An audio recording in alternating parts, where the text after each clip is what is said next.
پیارے بچوں، ایک دفعہ کا ذکر ہے کہ ایک جنگل میں ایک کچھوا اور خرگوش رہتے تھے۔ خرگوش کو اپنی تیز رفتاری پر بہت ناز تھا۔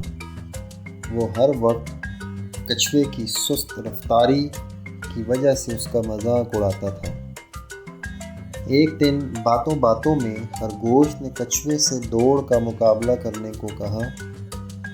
کچھوے نے دعوت قبول کی۔ باہم مشورے سے روانگی کے مقام کا اعلان کیا گیا۔ جنگل کے زیادہ تر جانور اس مقابلے پر جمع ہو گئے۔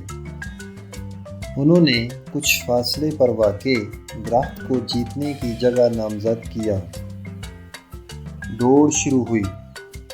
خرگوش نے جلد ہی کچھوے کو بہت دور پیچھے چھوڑ دیا۔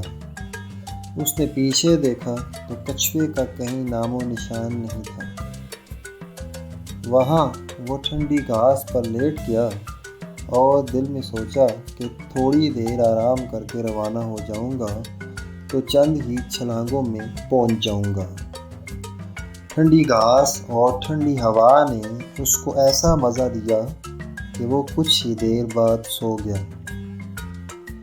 اس دوران کچھوا آہستہ آہستہ خرگوش کے پاس سے گزر گیا اور جیت کے مقام پر پہنچ گیا۔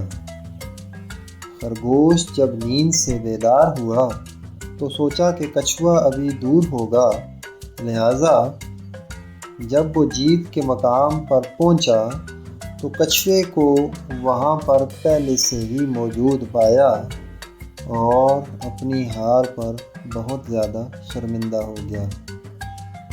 پیارے بچوں، اس کہانی سے ہمیں دو سبق ملتے ہیں۔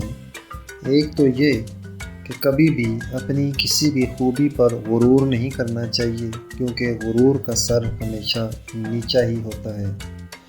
اور اس کے ساتھ ساتھ ہمیں یہ بھی سبق ملتا ہے کہ مستقل مزاجی اور حوصلے سے جب بھی کام کیا جائے تو کامیابی